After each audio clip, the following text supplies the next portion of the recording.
الحمد للہ رب العالمین والصلاة والسلام علی نبینا محمد وعلی آلہ وصحبہ ومن تبعہم بإحسان الی یوم الدین وبعد۔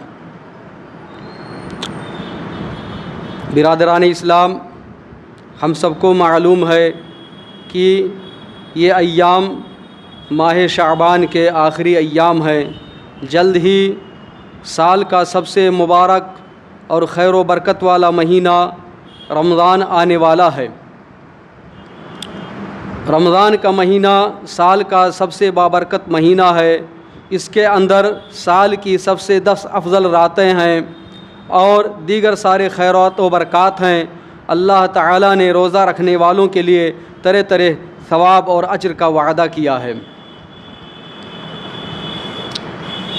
ہم بحیثیت مسلمان یہ جانتے ہیں کہ اللہ تعالیٰ نے ہم کو اس کائنات میں پیدا کیا ہے تاکہ ہم اس کی عبادت کریں۔ وما خلقت الجن والانس الا لیعبدون، اور ہم نے انس اور جن کو صرف اس لیے پیدا کیا ہے کہ وہ میری عبادت کریں۔ عبادات، معاملات اور دین کے جو سارے ابواب اور شعبے ہیں، سب کی اساس اور بنیاد عقیدہ اور ایمان ہے۔ آئیے ہم دیکھتے ہیں کہ ماہ رمضان اور ایسے ہی دیگر صیام کے جو دن ہیں، روزوں کے جو ایام اور دن ہیں، ان سے ہمیں کیا عقدی پیغامات ملتے ہیں۔ عقیدہ، جیسا کہ ہم جانتے ہیں، اسلام کے اندر عقیدے کا معنی ہے کہ جو ارکان ایمان 6 ہیں: اللہ پر ایمان رکھنا، اس کی کتابوں پر ایمان رکھنا، اس کے فرشتوں پر ایمان رکھنا، اس کے رسولوں پر ایمان رکھنا، آخرت کے دن پر ایمان رکھنا، اور قضا و قدر چاہے اچھی یا بری اس پر ایمان رکھنا۔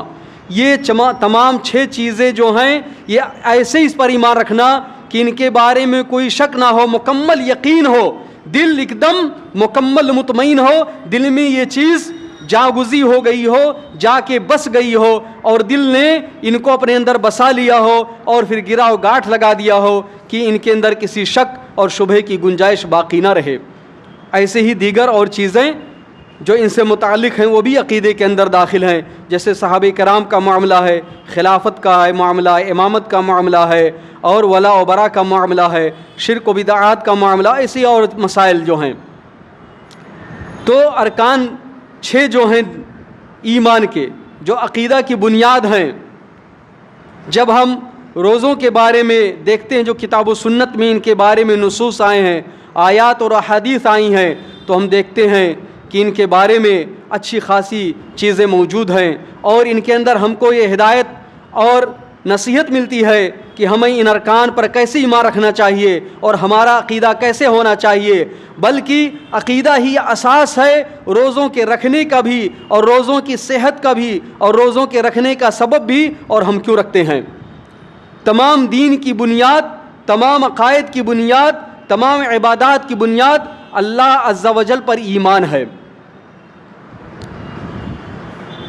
قرآن کی جو آیات روزوں کے بارے میں آئی ہیں، جو سورہ بقرہ کے اندر جو کچھ آیتیں ہیں، اس کے اندر اللہ تعالیٰ فرماتا ہے: یا ایھا الذین آمنوا کتب علیکم الصیام کما کتب علی الذین من قبلکم لعلکم تتقون۔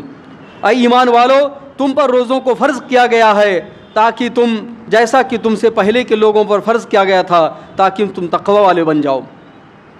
یہاں ہم کو اس آیت سے معلوم ہوتا ہے کہ کوئی حکم دینے والا ہے، رب ہمارا ہے جو ہم کو حکم دے رہا ہے، یعنی وہی شاعر ہے، وہی حاکم ہے، اسی کا حکم ہمیں ماننا ہے۔ رب کا یہی معنی ہے کہ جو پیدا کرنے والا ہو، جو مالک ہو، اور تمام چیزوں کا اختیار جسے ہی حاصل ہو، اور لوگوں کو کیسے جینا ہو، یہ وہی بتلائے۔ اس کے بعد میں اللہ تعالیٰ نے فرمایا: شہر رمضان الذی انزل فیہ القرآن ھدی للناس وبینات من الھدی والفرقان فمن شہد منکم الشہر فلیصم ومن کان مریضا علی سفر فعدۃ من ایام اخر یرید اللہ بکم الیسر۔ یرید اللہ بکم الیسر، پہلے واضح طور پہ بات نہیں کہ حکم کس کی طرف سے، اللہ تعالیٰ واضح فرما رہا ہے کہ یہ جو روزے فرض کیے گئے اللہ کی طرف سے ہیں۔ اللہ ہمارے ساتھ تمہارے ساتھ آسانی چاہتا ہے. یرید اللہ بکم الیسرا. یہ حکم، یہ سارے احکام، یہ روزوں کا نزول، قرآن کا نزول، اس کے احکام کا نزول، رسولوں کی رسالت، فرشتوں کا بھیجنا، کتابوں کا نازل ہونا، یہ تمام کی تمام چیزیں اللہ تعالیٰ کی طرف سے ہے. تو ان صیام اور روزوں کے ذریعے ہم کو اللہ کے بارے میں معلوم ہوتا ہے. ہمارا رب کون ہے؟ ہم یہ پڑھتے اور سنتے ہیں کہ ہمارا اللہ مالک ہے، رب ہے، مگر ہمارا رب کون ہے، کیوں ہے، کیسا ہے؟ کچھ چیزیں اور بہت ساری چیزیں ہم کو روزوں کے وساطت سے معلوم ہوتی ہیں. اللہ تعالیٰ کہتا ہے یرید اللہ بکم الیسرا ولا یرید بکم العسرا ولتکملوا العدۃ ولتکبروا اللہ علی ما ھداکم ولعلکم تشکرون. ہم کو معلوم ہوا اس آیت کریمہ سے کہ اللہ تعالیٰ کے کچھ نام ہیں اور ایسے کن صفات سے متصف ہیں. ان ناموں سے موسوم ہونے کا مطلب یہ ہے کہ ہم اپنے رب کو جان سکتے ہیں. سورہ فاتحہ کے شروع میں کہا اللہ تعالیٰ نے الحمدللہ رب العالمین، اللہ رب العالمین ہے. رب کو ہم کیسے جان سکتے ہیں میرے بھائیوں؟ رب، ظاہر بات ہم جانتے ہیں کہ کوئی بھی چیز ہو تو اس کے جاننے کے 3 طریقے ہوتے ہیں. یا تو ہم اس چیز کو دیکھتے ہیں، مشاہدہ کرتے ہیں، یا اس جیسی کسی چیز کو دیکھتے ہیں اس کا مشاہدہ کرتے ہیں. کوئی انسان ہوتا ہے تو ہم کہتے ہیں، اگر ہم اس کو نہیں دیکھتے تو کہتے وہ فلاں آدمی آئے، فلاں آدمی کا بھائی ہے، اسی کے جیسا، یہ اس کے اوصاف اور خوبیاں ہیں، یہ اس کی صفات، یہ اس کی پہچان ہے. یا کوئی جگہ ہوتی تو بتایا جاتا ہے جیسے وہ جگہ ایسے ہی تقریباً ہے اور یہ اس کی نشانیاں ہیں. اور اگر ہم نہیں جانتے ہیں تو کوئی خبر دینے والا ہم کو بتلاتا، جو جا چکا، جو جانتا ہے کہ ایسے ایسے چلے جاؤ، اس راستے کی یہ نشانیاں، ایسے آپ پہنچ جاؤ گے. تو اللہ تعالیٰ کو کسی نے نہیں دیکھا، نہ دیکھنا دنیا میں ممکن ہے، نہ اللہ تعالیٰ کے جیسے کوئی چیز ہو سکتی ہے کیونکہ وہ خالق ہے، بقیہ ساری چیزیں مخلوق ہیں. ایسے ہی 2 چیزیں نہیں، تیسری چیز جو ہے وہ یہ کہ اللہ تعالیٰ نے اپنے بارے ہم کو بتلایا ہے. کیسے بتلایا ہے؟ اپنے اسما، اپنے ناموں کے ذریعے، کہ اللہ تعالیٰ اللہ ہے، اس کا نام رب العالمین ہے، وہ سمیع ہے، وہ علیم ہے، بہت سارے نام ہیں. تو روزوں کے بارے میں جو آیات اور احادیث آئی ہیں، جب ہم غور کرتے ہیں تو بہت ساری چیزیں اس تعلق سے ہم کو ملتی ہیں، جن سے ہم کو یہ معلوم ہوتا ہے کہ ہمارا رب کیسا ہے، اس کے اسما کیا ہیں، اس کی صفات کیا ہیں. ایسے ہی جو اس کے بعد کی ایک آیت ہے وَحِلَّ لَكُمْ لَيْلَةَ الصِّيَامِ الرَّفَثُ إِلَىٰ نِسَائِكُمْ.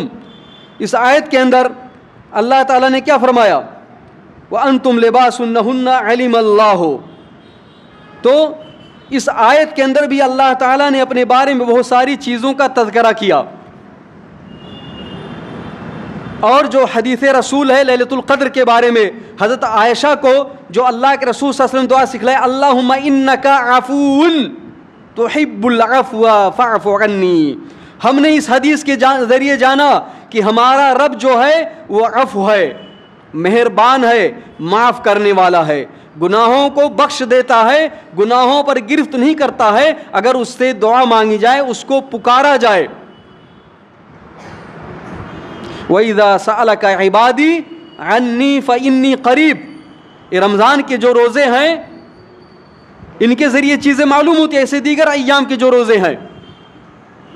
ایسے سورہ دخان کے اندر جب شروع کی آیات کو ہم پڑھتے ہیں تو معلوم ہوتا ہے کہ اللہ سمیع ہے، سب کچھ جاننے والا ہے، سب کچھ سننے والا ہے، آسمان و زمین کا رب ہے. یہ اس کے اسما ہیں. اور جب اس کی صفات، اللہ تعالیٰ کے اسما جب ہم کہتے ہیں تو عام لوگوں کے ناموں کی طرح نہیں ہوتا ہے کہ نام رکھ دیا، نام کی صفت، نام کی جو دلالت ہے، جو معنی وہ پائی جائے چاہے نہ پائی جائے. اللہ تعالیٰ کا جو نام ہے اللہ، یعنی جس کی عبادت کی جائے، جو رب ہے، جو معبود ہے، جو ہی صرف عبادت کا لائق ہے اور حقدار ہے. یہ معنی ہوا اللہ کا. جب اللہ نے اپنے آپ کو اللہ کہا تو ہم نے اس سے جانا کہ عبادت کا حقدار صرف رب ہے، صرف اللہ تعالیٰ ہی ہے، اس کے علاوہ کوئی اور نہیں ہے. ہم کو جو روزے رکھنے ہیں، ہم کو جو عبادت کرنی ہے، وہ صرف اللہ کے لیے کرنی ہے، اس کے علاوہ کسی اور کے لیے نہیں کرنی ہے. اس نام کا حق معنی ہی ہے کہ وہ نام سے متصف ہے، اور ہماری اوپر جو ذمہ داری بنتی ہے اس نام کا اقتضا اور مقتضا اور حکم اور اثر یہ ہے کہ ہم رب ہی کی صرف عبادت کریں، صرف اللہ ہی کی عبادت کریں، اس کے علاوہ روزوں کے ذریعے، ذکر و اذکار کے ذریعے، تلاوت کے ذریعے، قیام کے ذریعے، تراویح کے ذریعے، تلاوت کے ذریعے ہمارا عبادت کرنا کسی اور کے لیے نہ ہو، ہمارا اخلاص کسی اور کے لیے نہ ہو۔ یہ نام آنے کا مطلب ہے میرے بھائیوں،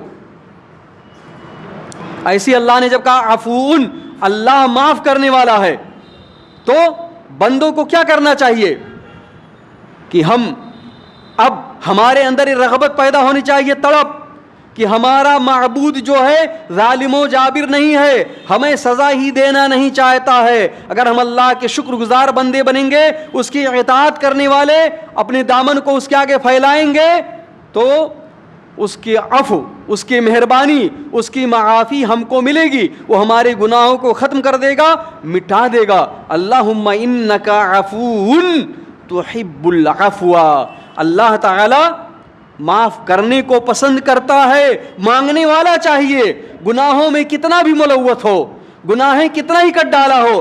بنی اسرائیل کے آدمی جس نے 99 قتل کیے تھے اور پھر 100 قتل پورا کر دیا تھا، جب اللہ کی رحمت اور مغفرت کا طالب ہوا تو اللہ نے اس کو بھی بخش دیا۔ تو رمضان کا مہینہ آیا ہے، ہمارے لیے غنیمت و فرصت کا وقت ہے کہ ہم اللہ کے اس نام کا معنی سمجھیں اور جانیں کہ اللہ تعالیٰ ایسا ہے جو عفو ہے، اللہ تعالیٰ اسماء سے، نام سے متصف ہے، اور اس کا معنی یہ ہے کہ اللہ محبت، عفو کو پسند کرتا ہے، چاہتا ہے، محبت کرتا ہے، کسی چیز کو چاہتا ہے، جس چیز کو اللہ چاہتا ہے ہمیں بھی اسے چاہنا چاہیے۔ تو اس کے چاہنے کا طریقہ یہ ہے کہ ہم اپنی مغفرت کی طلب کریں، اللہ سے توبہ کریں۔ ایسی بہت ساری آیات کو جو ہم پڑھیں گے تو معلوم ہوگا، یرید اللہ بکم اليسرا ولا یرید بکم العسرا۔ یہ رمضان کے جو روزے اللہ نے فرض کیے ہیں، اللہ چاہتا آسانی، رب ہمارا آسانی ہمارے ساتھ چاہتا ہے۔ یہ اللہ کا احسان اور فضل ہے کہ اس نے روزوں کو فرض کیا تو اس لیے نہیں کیا کہ ہم 30 دن یا 29 دن کھائیں پینا پریشان رہیں، اسے ہمارا پریشان کرنا مقصود نہیں ہے، ہمیں سزا دینا مقصود نہیں ہے، بلکہ اللہ ہمارے ساتھ آسانی چاہتا ہے۔ وَلِتُكَبِّرُوا اللَّهَ عَلَى مَا هَدَاكُمْ، اللہ نے ہدایت دی۔ ہدایت دینے کا مطلب کیا ہے میرے بھائیو؟ اس نے ہمیں جانکاری دی، ہمیں علم دیا، ہمیں سمجھایا، ہمیں بتلایا، رسول کے ذریعے دین کو پہنچایا، روزے فرض کیے، اس کا طریقہ بتلایا، کیسے رہنا ہے، کس کیفیت کے ساتھ رہنا ہے، کس نیت کے ساتھ رہنا ہے، کیا مقصد ہونا چاہیے، رہنے کی وجہ کیا ہے۔ اور یہ سب سکھلانے کے بعد ہمارے دلوں میں بات ڈال دی کہ ہم اس کے حکم کی تعمیل بھی کریں، ہم روزوں کو ادا بھی کریں اور کریں بھی۔ ہداکم کا معنی یہ ہے، وَلِتُكَبِّرُوا اللَّهَ عَلَى مَا هَدَاكُمْ، اللہ نے جو ہدایت دی، علم دیا، جانکاری دی اور توفیق دی کرنے کی، دلوں میں بات ڈال دیا، دلوں کو اس بات میں حرکت کی کہ وہ دل روزوں کی طرف متوجہ ہوں، روزہ رکھیں اطمینان کے ساتھ، سکون کے ساتھ، بغیر کسی مشقت کے۔ تو ہمیں بھی اس بات کا احساس ہونا چاہیے کہ روزے ہمارے لیے بہت ہی آسان ہیں، اللہ نے روزوں کا رکھنا ہمارے لیے آسان کر دیا، اور ایسے ہی ہمیں اس بات کی توفیق دی کہ ہم اس کو ادا کریں۔ وَلِتُكَبِّرُوا اللَّهَ، تو ہم اللہ کے فضل و کرم کو، اللہ کے فضل و کرم کو یاد کریں، اس کی ہدایت کو یاد کریں، پھر اس کی اس ہدایت پر اللہ کی بڑائی بیان کریں، اللہ کی عظمت کو بیان کریں، اس کی پاکی کو بیان کریں، اس کو دن و رات یاد رکھیں، اور اس کو یاد رکھنے کا، اس کی بڑائی بیان کرنے کا طریقہ یہی ہے کہ جیسے جو اس نے حکم دیا ہے زندگی گزارنے کا رمضان کے مہینے میں یا دیگر ایام میں، ہم ویسے ہی زندگی گزاریں۔ وَلَعَلَّكُمْ تشکرون، اور تاکہ تم شکر گزار بن جاؤ۔ یہ بھی رمضان کے روزوں کے رہنے کا مقصد ہے کہ جب اللہ نے ہمیں اس بات کی توفیق دی تو ہمیں یہ ہونا چاہیے ہمارے لیے کہ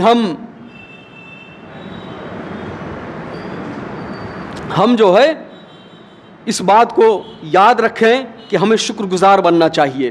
یہ جو روزے اللہ نے فرض کیے ہیں، مقصد یہ ہے ہم ہدایت پائیں اور ہم شکر گزار بنیں۔ تو اللہ کا شکر گزار بننے کا طریقہ یہی ہے کہ جو اس نے پہلے توفیق دی، جو علم دیا، جو جانکاری دی، اس کے ان روزوں کے فرض کرنے پر بھی ہمیں اس کا شکریہ ادا کرنا چاہیے کہ اس نے ہمیں طریقہ بتلایا کہ ہم اس کی عبادت کیسے کریں اور اس کے بندے کیسے بن جائیں. اور جب انسان شکر گزار ہوتا ہے تو اللہ تعالیٰ اور نوازتا ہے. میرے بھائیوں، ہم جب اور آگے کی آیت ہے اس کے بعد کہ وَحِلَّا لَكُمْ لَيْلَةَ الصِّيَامِ الرَّفْثُ إِلَىٰ نِسَائِكُمْ هُنَّ لِبَاسٌ لَكُمْ وَأَنْتُمْ لِبَاسٌ لَهُنَّ عَلِمَ اللَّهُ أَنَّكُمْ كُنْتُمْ تَخْتَانُونَ أَنفُسَكُمْ. علم اللہ نے جان لیا. پہلے جب روزے فرض کیے گئے تھے تو رات میں عورتوں کے پاس جانا، ان سے تعلق رکھنا حرام تھا. پھر کچھ لوگوں سے غلطیاں ہو جاتی تو اللہ بیان کر رہا ہے کہ اللہ نے جانا اس بات کو، پھر تمہارے لیے آسانی کر دی کہ اب رات میں تمہارے لیے کھانا پینا اور تعلق قائم کرنا یہ سب جائز ہے. تو یہ اللہ کی مہربانی ہے، یہ اللہ کی طرف سے آسانی ہوئی امت کے لیے. اور اس کے ساتھ کیا یہ چیز معلوم ہوئی کہ اللہ ہمارا رب جو ہے کیسا ہے کہ جب ہم یہ سارے لوگ بیٹھے ہیں اللہ ہر چیز کو جانتا ہے، کوئی بھی چیز اس سے پوشیدہ اور مخفی نہیں ہے. یہ جو روزوں کے بارے میں احکام ہیں اس کے ہمارے کیا معلوم اپنے رب کے بارے میں کہ ہمارا رب ہر چیز کو جانتا ہے.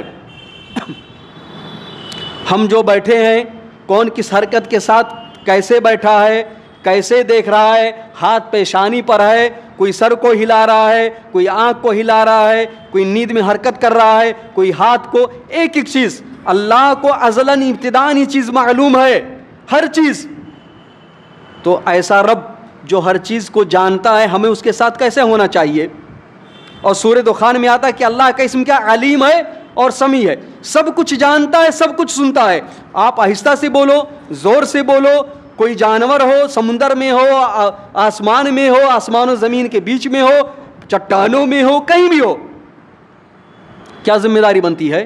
مراقبہ جس کو ہم کہتے ہیں کہ ہمیں کیسی عبادت کرنی چاہیے. عبادت میں احسان ان تعبد اللہ کأنک تراہ.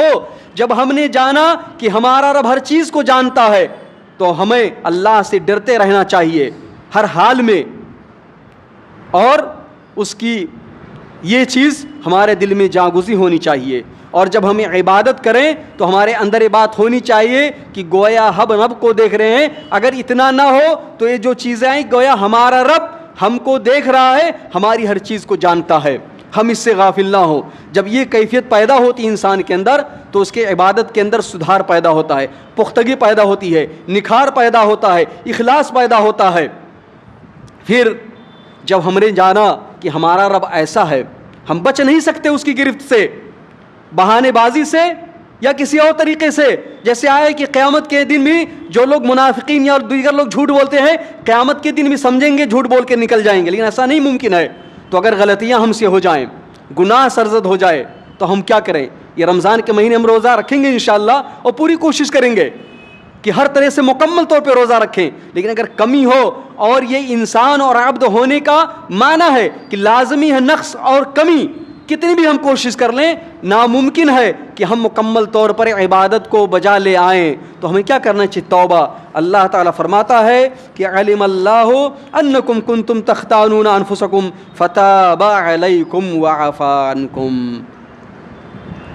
جنہوں نے خیانت کی، غلطی کی اور پھر اللہ سے توبہ کیا، فتاب علیکم، اللہ کی طرف لوٹے، گناہوں کو چھوڑا، گناہوں پر شرمندہ ہوئے، عزم کیا، مکمل ارادہ کیا کہ گناہوں کو نہیں کریں گے. اللہ کو یہ ادا پسند آئی تو اللہ تعالیٰ نے اپنے ان بندوں کو، صحابہ کرام کو، ان کی توبہ قبول کر لی. اگر آپ غور کریں گے تو ان آیات کے ذریعے صحابہ کرام کی فضیلت معلوم ہوتی ہے. کیسے؟ صحابہ کرام سے یہ بھی عقیدے کا مسئلہ ہے صحابہ کرام کے بارے میں، ان سے غلطی ہوئی تو وہ اللہ کی طرف لوٹ آئے، ڈٹے نہیں رہے، لوٹ آئے رب کی طرف. اور بندے کی بہت بڑی بلکہ سب سے عظیم صفت ہے کہ گناہ تو اس سے سرزد ہوگا لیکن گناہ ہونے کے بعد اپنے رب کی طرف لوٹ آئے. فتاب علیکم. اور اللہ تعالیٰ یہ بھی فرما رہا ہے کہ میں نے تمہاری توبہ قبول کر. کس کی توبہ مراد ہے یہاں پر؟ صحابہ کرام ان کی توبہ. وعفا عنکم، اور تم کو معاف کر دیا، اور تم کو معاف کر دے. اسی سے دیکھیں آپ، اللہم انک عفو تحب العفو فاعف عنی. اللہ تعالیٰ رمضان کے جو روزے ان کے بارے میں فرما رہا ہے کہ اللہ تعالیٰ نے معاف کر دیا.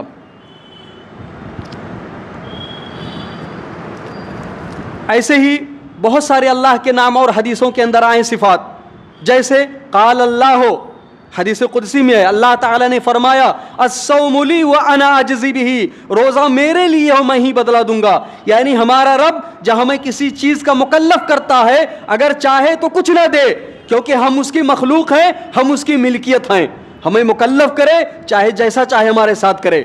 لیکن رب فضل و کرم والا, مہربانی والا ہے. کی کہتا ہے قال اللہ, حدیث اللہ تعالیٰ, اللہ کے رسول فرماتے قال اللہ, اللہ نے فرمایا. یعنی اللہ تعالیٰ کلام کرتا ہے. اللہ تعالیٰ کی ایک صفت کیا, بات کرنا. فرشتوں سے بات کرتا ہے, آدم علیہ السلام سے بات کیا, موسیٰ علیہ السلام سے بات کیا, نبیوں سے بات کیا, محمد صلی اللہ علیہ وسلم سے بات کیا, ابھی بھی فرشتوں سے بات کرتا ہے. اور قیامت کے دن جیسے کہ مختلف احادیث آئی ہیں, اللہ تعالیٰ بندوں سے بات کرے گا اور اس کے بعد جنت میں بھی بات کرے گا. اللہ تعالیٰ کہتا میں بدلہ دیتا ہوں. میں یعنی اللہ تعالیٰ بدلہ دینے والا ہے. اور مالک یوم الدین کا مطلب یہی ہے کہ اللہ نے انسانوں کو مکلف کیا, تو اگر دنیا میں جزا و سزا نہ مل سکے, بدلہ یا سزا, تو آخرت میں اللہ تعالیٰ ضرور دے گا. اللہ کہتا انا اجزی بہ, چاہے یہ بدلہ اس میں سے کچھ دنیا ہی میں مل جائے اور کچھ آخرت ملے, تو اللہ تعالیٰ بدلہ دینے والا ہے. اور جو ہم روزہ رکھتے ہیں تو ہمیں اس کا یقین ہونا چاہیے, من صام رمضان ایمانا واحتسابا غفر لہ ما تقدم من ذنبہ, جس نے رمضان کا روزہ احتساب ایمان کے ساتھ رکھا. ایمان کے ساتھ رکھنے کا مطلب کیا میرے بھائیو, یعنی اللہ پر ایمان رکھتے ہوئے. اللہ پر ایمان رکھنے کا مطلب کیا ہے کہ ہمارا رب ہے, اس کا وجود ہے, وہی رب ہے, وہی خالق ہے, وہی مالک ہے, وہی متصرف ہے, وہی مدبر ہے, وہی زندہ کرنے والا ہے, وہی مارنے والا ہے, وہی دینے والا ہے, وہی سب کا مالک ہے, وہی صمد ہے, وہی بے نیاز ہے, وہی قہار ہے, وہی غفور ہے, وہی ستیر ہے, وہی قدوس ہے. اس کے علاوہ ان سارے اسماء و صفات کا کوئی مستحق نہیں ہے. وہی رب ہے, ربوبیت میں اس کا کوئی شریک نہیں. ایسے ہی عبادت کا بھی صرف وہی مستحق ہے, اس کے علاوہ عبادت کا کوئی اور مستحق نہیں ہے. ایمان باللہ, جب ہم روزہ رکھیں تو ہمارا ایمان ہونا چاہیے, یعنی توحید خالص ہونی چاہیے, توحید مکمل اجلی ہوئی ہونی چاہیے, واضح ہونی چاہیے. روزہ جب اس شرط کے ساتھ رکھیں گے تب آگے والا ثواب ملے گا. ایمان باللہ ہے وفعلا لما امرا, اللہ پر ایمان رکھتے ہوئے اور اللہ نے جن چیزوں کا حکم دیا ہے اس کو کرتے ہوئے. من صام رمضان ایمانا, ایمان کا مطلب یہ ہے کہ اللہ نے, اللہ کی ذات جیسے مطلوب ہے قرآن و حدیث میں ویسے ایمان رکھنا, یعنی خالص توحید, انبیاء کی توحید, ابراہیم کی توحید, نبی محمد صلی اللہ علیہ وسلم خلیل اللہ کی توحید, اور اللہ نے جو حکم دیا اس کو بجا لانا. اور یہی عبادت کا معنی ہے. جب غور کریں گے تو یہی عبادت کا معنی ہے. واحتسابا, اجر کی امید رکھتے ہوئے. یہ بہت بڑی بات ہے میرے بھائیوں. جب ہم کوئی بھی عبادت کریں, اللہ نے جس پر اجر کا وعدہ کیا ہے, ثواب کا وعدہ کیا ہے, تو ہمارا یقین اور ایمان ہونا چاہیے کہ اللہ تعالیٰ نے جو وعدہ کیا ہے وہ ضرور پورا کرنے والا ہے, اس کی مخالفت وہ کبھی نہیں کرے گا. تو ہمارا یقین ہونا چاہیے کہ غفر لہ ما تقدم من ذنبہ. یہ جو روزے ہیں رمضان کے, اگر یہ شرط پائی گئی تو اللہ تعالیٰ جتنے اگلے گناہ ہیں ان کو معاف کر دے گا. کتنے؟ 1 سال, 2 سال, 3 سال, 4 سال, 5 سال, 6 سال. یہاں علماء کہتے ہیں چھوٹے گناہ مراد ہیں. ابھی آئیں گے, حدیث جو مسلم کی ہے اس سے واضح بات ہو جائے گی. حدیث مسلم میں کیا, الجمعۃ الی الجمعہ, الصلوات الخمس والجمعۃ الی الجمعہ ورمضان الی رمضان مکفرات لما بینہن اذا اجتنب الکبائر اور اذا اجتنب الکبائر.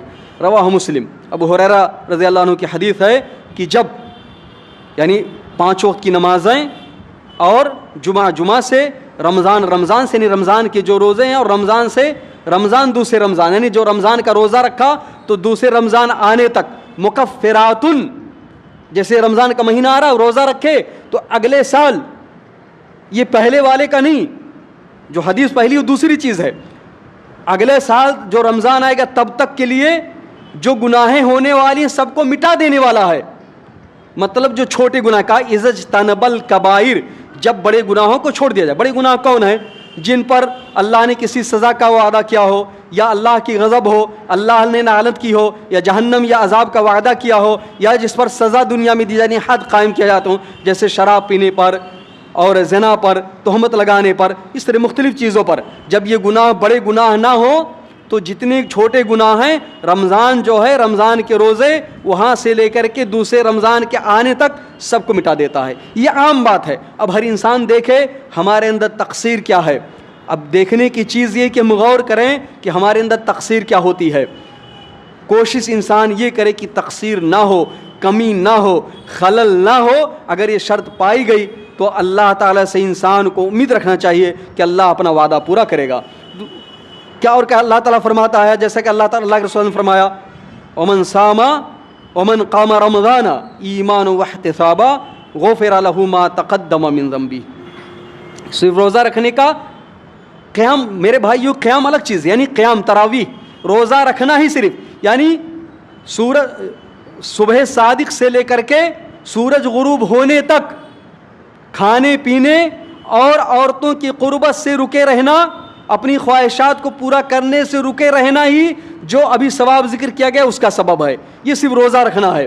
اور جو دیگر چیزیں آئی ہیں کہ انسان بات چیت اور دیگر چیزوں میں یعنی جوارح, اعضاء و جوارح کا بھی روزہ رکھے, شہوت بھی اور زبان و دیگر چیزیں. لیکن قیام تراویح الگ چیز ہے. جس نے رمضان کے روزوں کا قیام یعنی تراویح کی نماز پڑھی تو اس کے اگلے گناہ تمام معاف کر دیے جاتے ہیں. اور حدیث میں کیا, دوسری حدیث میں ومن قام لیلۃ القدر غفر له ما تقدم من ذنبه, جو لیلۃ القدر میں قیام کرتا ہے اس کے سارے گناہ اگلے معاف کر دیے جاتے ہیں. ایمان و احتسابا, ایمان کے ساتھ اور ثواب کی امید کے ساتھ. تو اللہ تعالی الصوم لی وانا اجزی بہ, اللہ تعالیٰ کیا فرماتا ہے, الصوم لی, ساری نیکیاں اللہ کے لیے ہیں. مطلب کیا ہے, ساری نیکیاں اللہ کے لیے ہیں, اور روزہ بالخصوص مطلب یہ ہے کہ ہمیں اللہ ہی کے لیے عبادت کرنی چاہیے. اسی لیے اللہ تعالیٰ نے کہا حدیث قدسی میں اس کو, جس کو بخاری مسلم نے دونوں روایت کیا ہے اور الفاظ کے اختلاف کے ساتھ, یترکو اکلہ و شربہ و شہوتہ من اجلی و لاجلی, اپنا کھانا پینا اپنی شہوت میرے لیے چھوڑ دیتا ہے. ثواب کس کو ملے گا؟ مطلب یہ ہے کہ اللہ ثواب دیتا ہے, اللہ ہی کے لیے عبادت کرنی ہے تو ہم کو اخلاص کے ساتھ روزہ رکھنا چاہیے اللہ ہی کے لیے. اور اللہ نے اپنے لیے کیوں کہا؟ علماء نے کہا چونکہ یہ تمام عبادات میں سب سے مقدم ہے, عبادات میں سب سے اوپر ہے, اسی لیے اللہ نے یہ بات کہی. اور اس میں ریاکاری کا امکان, یعنی روزہ رکھنے میں ریاکاری کا امکان نہیں ہے. کوئی جان نہیں سکتا کہ کوئی روزہ سے ہے یا نہیں. ہاں بتلانے میں ہو سکتا ہے ریاکاری, فخر کے ساتھ کوئی بتلائے, لیکن بذات خود جو روزہ کا عمل ہے اس کے رہنے میں ریاکاری ممکن ہی, کوئی جان ہی نہیں سکتا. تو اس لیے اللہ تعالیٰ نے کہا, اور اس کا ثواب اتنا زیادہ ہے کہ اللہ تعالیٰ ہی جانتا ہے. تو اخلاص مطلوب ہے. جب رب ہمارا رب ہے, اسی کے لیے عبادت کرنی ہے, تو ایک اہم چیز جو ہے وہ اخلاص مطلوب ہے کہ ہمیں اخلاص کے ساتھ اللہ کے لیے روزہ رکھنا چاہیے, کھانا پینا اور ساری چیزیں. اور یہ اخلاص کیسے پورا ہوگا؟ وَمَن لَّمْ يَدَعْ قَوْلَ الزُّورِ وَالْعَمَلَ بِهِ وَالْجَهْرَ فَلَيْسَ لِلَّهِ حَاجَةٌ فِي أَن يَدَعَ طَعَامَهُ وَشَرَابَهُ. جھوٹی بات کرنا, جھوٹی بات بولنا یا اس پر عمل کرنا, اور ایسی جہالت کی بات کرنا, غلط اناف شناف بکنا, اگر یہ انسان نہ چھوڑے تو اللہ کو کوئی ضرورت نہیں ہے کہ وہ اپنا کھانا پینا چھوڑ دے. یعنی روزہ رکھنا بھوک پیاس کے ساتھ, حقیقی روزہ جس کا اثر و فائدہ ہوتا میرے بھائیوں وہ یہ ہے کہ انسان اپنے اعضاء جوارح, اپنی زبان, اپنے دل سب کی حفاظت کرے, مکمل طور پر اسلامی سانچے میں ڈھل جائے اور اللہ کا بندہ بن جائے. یہ روزے کا مطلب ہے, یہ روزے کا مطلب ہے. تو اللہ تعالیٰ جو ہے اس طرح بندوں سے چاہتا ہے, اور ایسے ہی اللہ تعالیٰ دینے والا ہے اجر و ثواب کو, نیکیوں کو. یہ ہمارا رب ہے. اب بتائیے ہمارا اعتقاد رب کے بارے میں یہ ہونا چاہیے کہ ہمارا رب اسماء و صفات سے متصف ہے, اس کے ناموں کا ذکر قرآن و حدیث میں آیا ہے, جیسے آیا ہے, جیسے اللہ کے رسول نے بتلایا, جیسے صحابہ کرام نے ایمان رکھا, ہمیں بھی ویسے ہی اسماء و صفات پر ایمان رکھنا چاہیے. اور جو ان اسماء و صفات کے حقوق اور احکام ہیں ان کو ہمیں اپنانا چاہیے اور اس کے مطابق رب کی بندگی کرنی چاہیے۔ ان آیات اور احادیث سے ہم کو یہ بھی معلوم ہوتا ہے کہ اللہ نے کتابیں نازل فرمائیں، اللہ نے رسولوں کو بھیجا، اس کے کچھ بندے ہیں جو فرشتے ہیں جو نوری مخلوق ہیں، اور آخرت کا دن ہے، بالخصوص آخرت کا دن میرے بھائیوں۔ کیوں؟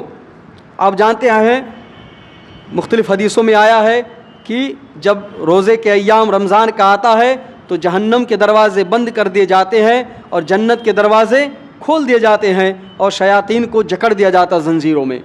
اس بات کو بتلاتی ہے یہ چیز کہ ہمیں یہی نہیں رہنا ہے۔ بہت بڑا عقدی پیغام جو ہمارے لیے ہے کہ ہم کو یہی نہیں رہنا ہے۔ یہ حدیثیں ہم کو بتلاتی ہیں کہ ہم دنیا میں صرف آئیں اس لیے تاکہ اللہ کے احکام کی پیروی کریں، اس کی عبادت کریں، اور اس کے بعد ہمیں یہاں سے چلے جانا ہے۔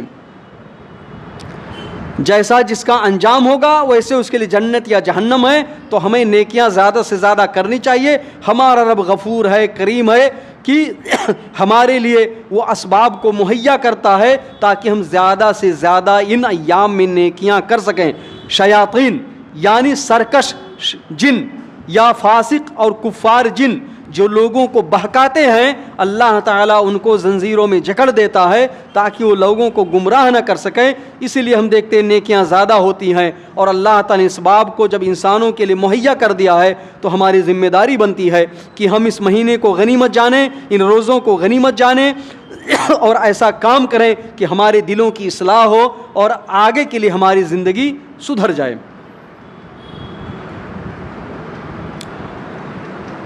ایسے ہی اللہ تعالیٰ نے قرآن کو نازل کب کیا؟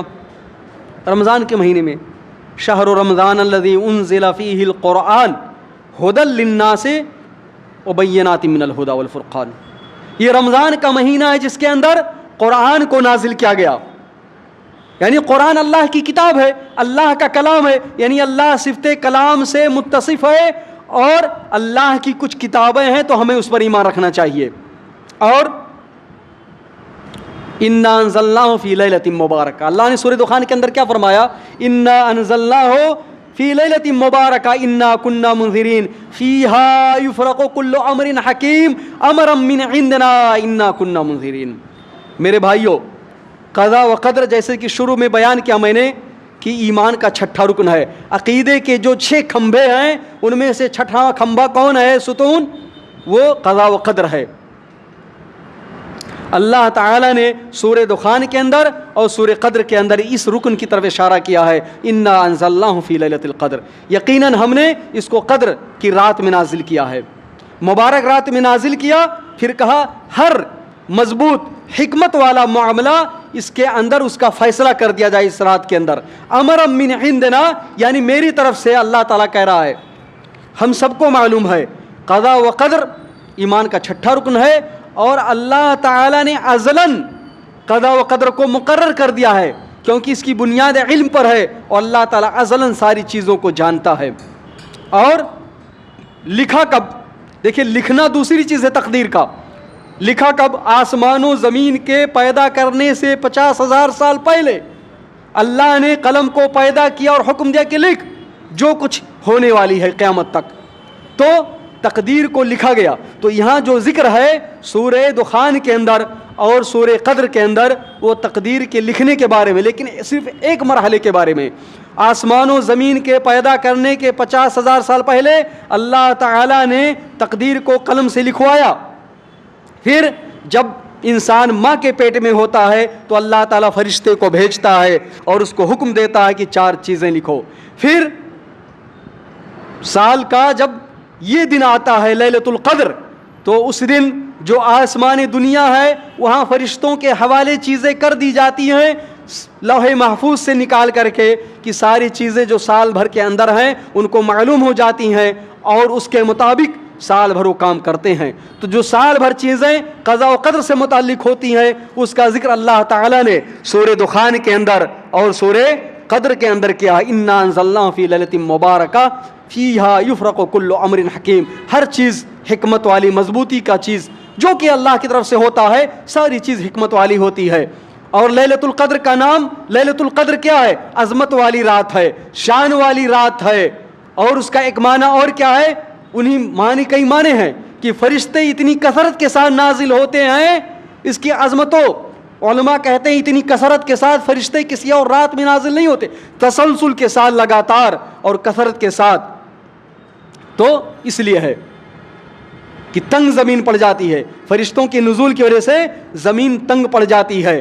اور ایک معنی یہ ہے کہ اس رات میں سال بھر کے جو معاملے ہیں وہ فرشتوں کے حوالے کر دیے جاتے ہیں. تو فرشتے اس کے مطابق سال بھر اللہ کے حکم سے بندوں کے بارے میں اور ساری کائنات جیسا کہ اللہ تعالیٰ نے حکم دیا ہے سب کچھ اللہ کے حکم مطابق کرتے اور چلاتے ہیں. یہ ہے. تو ہم کو قضا و قدر پر بھی ایمان رکھنا چاہیے. قضا و قدر کا خلاصہ یہ ہے کہ اللہ تعالیٰ نے ہر چیز کو جانا. جو کچھ ہوتا ہے میرے بھائیوں اس لیے نہیں ہوتا ہے کہ ہم کر رہے ہیں، ہم کرنے والے تھے، یا اللہ نے لکھ دیا ہے اس لیے ہو رہا ہے، اس لیے ہو رہا ہے. نہیں، اللہ تعالیٰ کو ہر چیز کا علم تھا.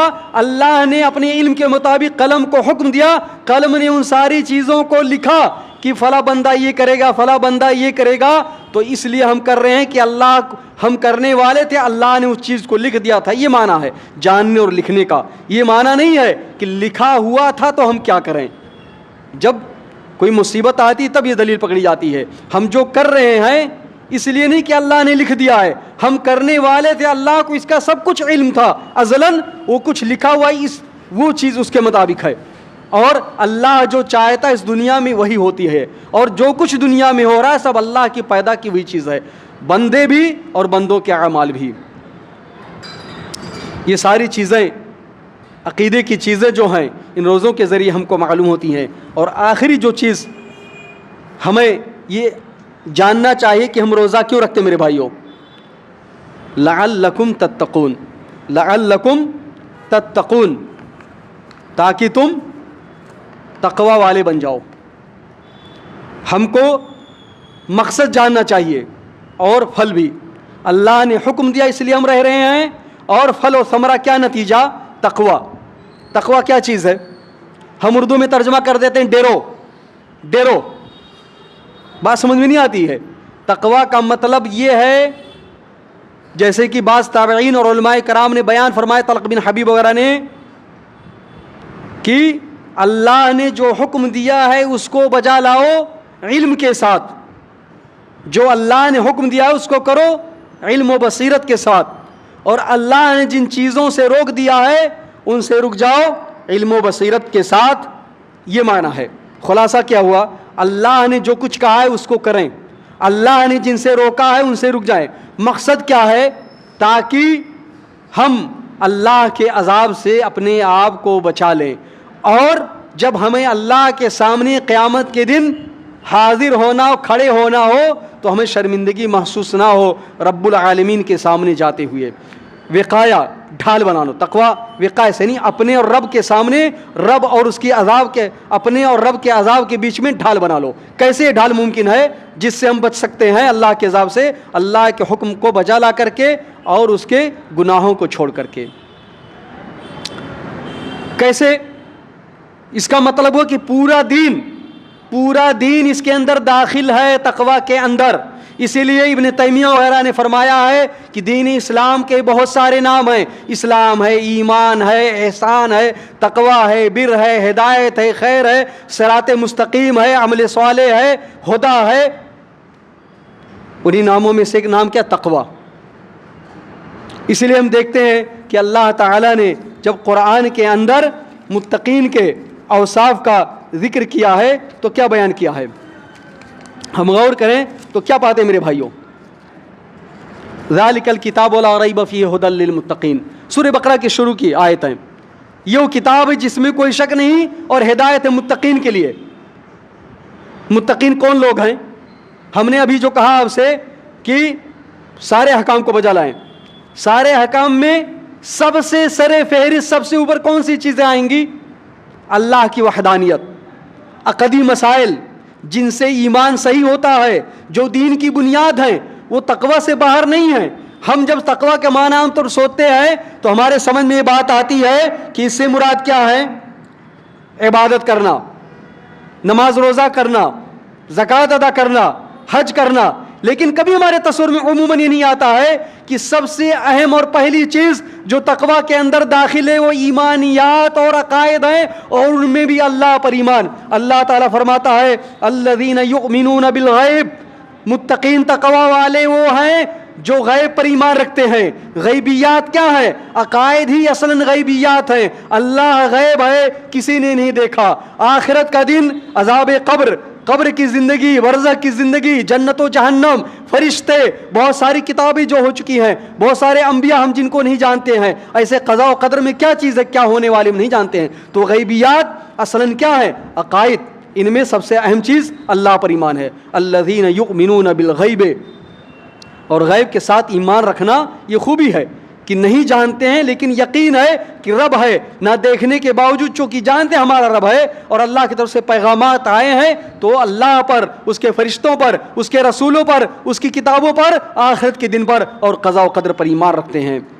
وَيُقِيمُونَ الصَّلَاةَ وَمِمَّا رَزَقْنَاهُمْ يُنْفِقُونَ. عقائد کے ساتھ ساتھ کیا ہے؟ اعمال کو بھی بجا لاتے ہیں، نماز قائم کرتے ہیں اور جو کچھ روزی دی اس میں سے خرچ کرتے ہیں. والذین یؤمنون بما انزل الیک، جو آپ کی طرف نازل کی گئی یعنی کتاب و سنت. صرف قرآن نہیں مراد ہے میرے بھائیوں، قرآن و سنت پر ایمان رکھتے ہیں اور جو کچھ آپ سے پہلے نازل کی گئی یعنی انبیاء پر جو کتابیں نازل کی گئیں یا جو اللہ نے جو کچھ بھی وحی کی سب پر ایمان رکھتے ہیں. وبالآخرۃ ہم یوقنون، اور آخرت کے دن پر یقین رکھتے ہیں. اولئک علی ھدی من ربہم واولئک ھم المفلحون.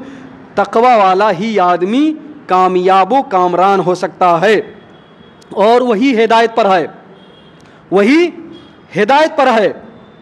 تو تقوی کا معنی یہ ہے. اور تقوی کے اندر انسان تقوی والا کب بن سکتا ہے؟ جب یہ چیزیں موجود ہوں.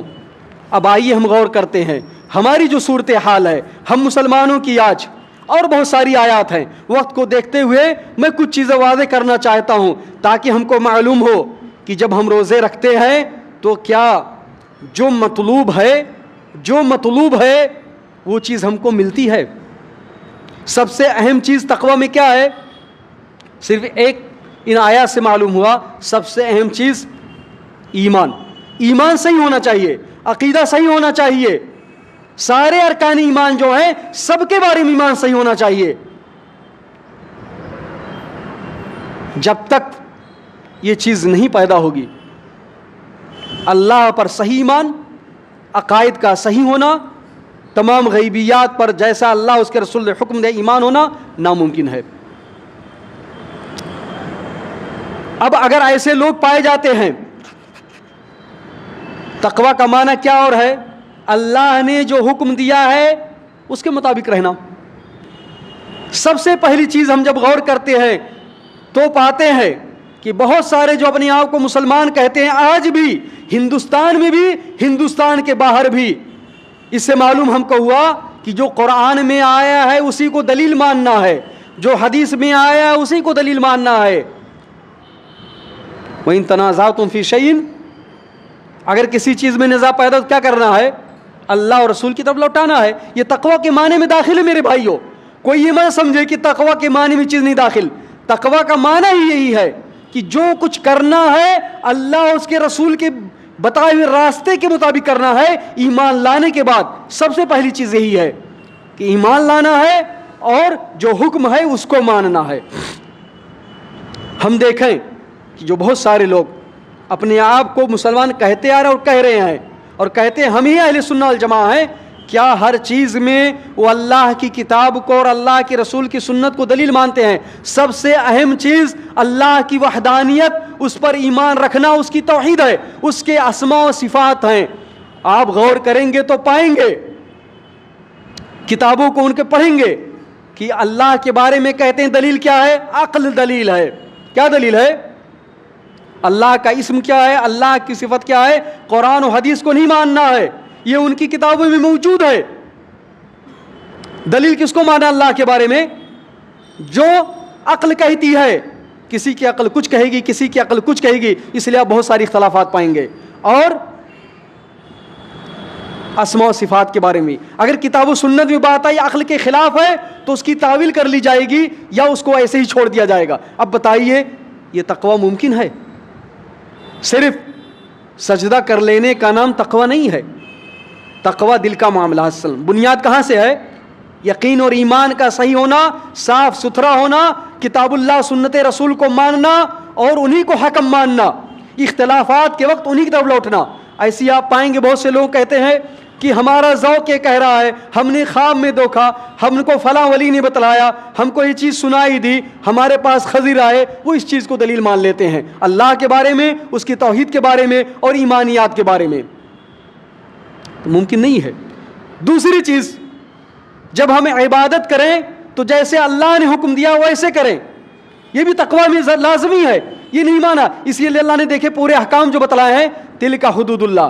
جب اللہ نے ذکر کیا روزوں کے بارے میں تو بیان کر دیا کہ اللہ کے حدود ہیں تاکہ تم جانو اور ان کی مخالفت نہ کرو. یعنی جو کچھ روزہ رکھنا ہے اور روزے رہنے ہیں، تقوی حاصل کرنا ہے، تو یہ تقوی بھی اللہ کے بتلائے ہوئے طریقے کے مطابق حاصل کرنا ہے. یہ نہیں کہ ہم کو تقوی حاصل کرنا ہے، ایمان رکھنا ہے، عبادت کرنی ہے تو جیسے چاہو ویسے کرو، یہ بھی اسی میں داخل ہے. تو ایک چیز یہ کہ بدعات سے دور رہنا. آپ دیکھیں گے بہت سے لوگ سحری نہیں کھائیں گے یا افطار تاخیر سے کریں گے. اور ایک ایسی چیز عبادت میں جو چیز بدعات میں چیز آ جاتی ہے عبادت کے اندر، جب دعوت کا کام کرتے ہیں تو دعوت اپنے بتلائے ہوئے طریقے کے مطابق کرتے ہیں.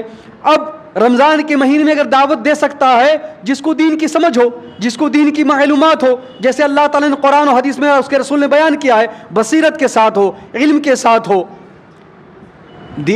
کیسے دینا ہے، کس کو دینا ہے، کیا طریقے، سب کیا اس کا علم ہو. اور اگر کوئی صرف توحید کی دعوت ہی نہ دے، آپ دیکھیں گے بہت سارے لوگ دعوت دے رہے ہیں توحید کو غائب کر دیتے ہیں. محاسن اسلام کی دعوت دیں گے، کہیں گے سلام کرو، نماز پڑھو، ایک دوسرے سے اچھے تعلقات قائم کرو، مگر توحید اللہ کی وحدانیت جس پر سارے دین کی بنیاد ہے اس کا ذکر مکمل طور پر غائب کر دیں گے. تو کیسے دعوت ہو سکتی ہے؟ اور دعوت دینے والا کون ہوتا ہے؟ ایسا آدمی جس کو کچھ علم ہی نہیں ہے، یا منکر کی دعوت ہی نہیں دیں گے، غلط باتوں کی، صرف بھلائی کا حکم دیں گے. تیسری چیز جو تقوی کے اندر بہت اہم ہے کہ انسان جہاں شرکیات سے خالی ہو اور خالص وحدانیت ہو، بدعات سے خالی ہو، اللہ اور اس کے رسول کی فرما برداری ہو، سنت پر تمسک ہو، سنت کو لازم پکڑنا ہو، وہیں یہ بات بھی ہے کہ اخلاص ہو. تقوی میں کیا ہے؟ اخلاص ہو، ریاکاری نہ ہو، یہ عزم ہو کہ ہم اس لیے رہ رہے ہیں تاکہ اللہ کو خوش کریں، اور مقصد یہ ہو کہ ہمارے دل صاف ہو جائیں. جو دلوں میں غلاظتیں، آلائشیں 11 مہینے میں آ گئی ہیں، اللہ نے موسم دیا ہے، یہ مہینہ عطا فرمایا ہے، تو اس کے ذریعے ہمارے اندر نکھار پیدا ہو جائے، ہمارے دلوں کے اندر چمک پیدا ہو جائے، دلوں کی آلائشوں سے دلوں کو پاک کر دیا جائے، اور سب کچھ اللہ کے لیے ہو. خرچ کرنا بھی، روزوں کا رکھنا بھی، قیام کرنا بھی، تلاوت کرنا بھی، اور تسبیح، تحلیل، رکوع و سجود، سارے نیکی کا کام اللہ کے لیے ہوں. یہ ساری چیزیں ہمارے سامنے ہونی چاہیے، اور ساری چیزیں ہمارے اندر پیدا ہوں گی تو ہمارا عقیدہ بنیادی طور پر صحیح ہوگا. اور آپ غور کریں گے تو پائیں گے کہ عقیدہ ہی اس بات کی بنیاد بنتا ہے کہ انسان کیسے روزہ رکھے گا، اور اس کے اندر تقوی جو روزوں کا مقصد ہے وہ کیسے پیسہ پیدا ہو سکتا ہے. تو بار الہ سے دعا ہے کہ رب العالمین ہمیں علم کی دولت سے نواز، ہمیں ایمان کی دولت سے نواز، ہمیں علم کے ساتھ ساتھ عمل کی دولت سے نواز، ہمیں نیکیوں کے کام کرنے کی توفیق عطا فرما، ہمیں اس مہینے کو فرصت جاننے کی توفیق عطا فرما، ہمیں اس بات کی توفیق دے بار الہ کہ ہم اس مہینے میں اپنے دامن کو نیکیوں سے بھر لیں، اس مہینے کو فرصت جانیں اور اپنے نفس کو ہر طرح کی کمی سے دور رکھنے کی کوشش کریں، اور ہر اس کام سے بالخصوص بچائیں کہ جس سے ہمیں محرومی کا شکار ہونا پڑے. یہ مہینہ پورا گزر جائے اور ہم صحیح ڈھنگ سے روزہ نہ رکھ سکیں. ہر چیز کا تو ہی مالک ہے، ہر چیز پر تو ہی قادر ہے، سب کچھ تیرے ہاتھ میں ہے، تو ہی توفیق دینے والا ہے. ہمیں ساری نیکیوں کی توفیق دے، ہر خیر کی توفیق دے، ہر برائی سے بچا. آمین. وآخر دعوانا الحمد للہ رب العالمین.